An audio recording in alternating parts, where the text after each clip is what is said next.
یونس علیہ السلام نے دعا کی تھی جب وہ ابتلا میں تھے، لا الہ الا انت سبحانک انی کنت من الظالمین۔ یہ اس دعا کو مد رکھتے ہوئے پرویزی صاحبان کہتے ہیں کہ حضرت یونس جو تھے وہ ظالم تھے، انہوں نے تسلیم کیا کہ وہ نعوذ باللہ ظالم تھے، تو نبی جو ہے وہ کس طرح ظالم ہو سکتا ہے؟ یہ میرا ایک سوال ہے۔ یہ ان کی جہالت ہے۔ خدا کے حضور جب بندہ انکساری سے پیش آتا ہے اور اپنے غفلتوں سے توبہ کرتا ہے تو اپنے متعلق ایسے ہی الفاظ اس سے بھی زیادہ سخت استعمال کرتا ہے۔ خود رسول اللہ صلی اللہ علیہ وسلم کے متعلق جو ذنب کا ہے کہ ذنب سے توبہ کرتے تھے، کون سے ذنوب آپ نے کیے تھے ایسے؟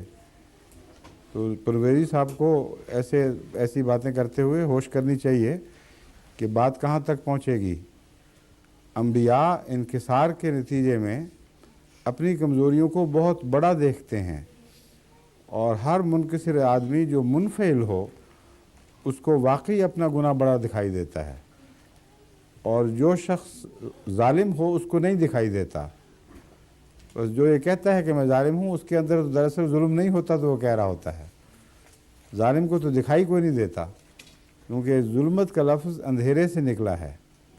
جو شخص اپنے نفس کے متعلق اندھیروں میں ہو اس کو کچھ اپنا گناہ دکھائی کوئی نہیں دیتا۔ میں نے بارہا ایسے لوگوں سے گفتگو کر کے دیکھا ہے، ان کو سمجھانے کی کوشش کی ہے، ان کو اپنی کمزوری نظر ہی نہیں آ رہی ہوتی۔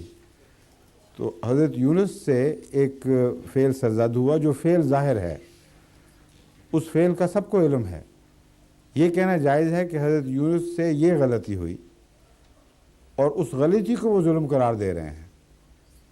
یہ کہنا ناجائز ہے کہ ہم بیٹھے یہ فتوے لگائیں کہ حضرت یونس ظالم تھے۔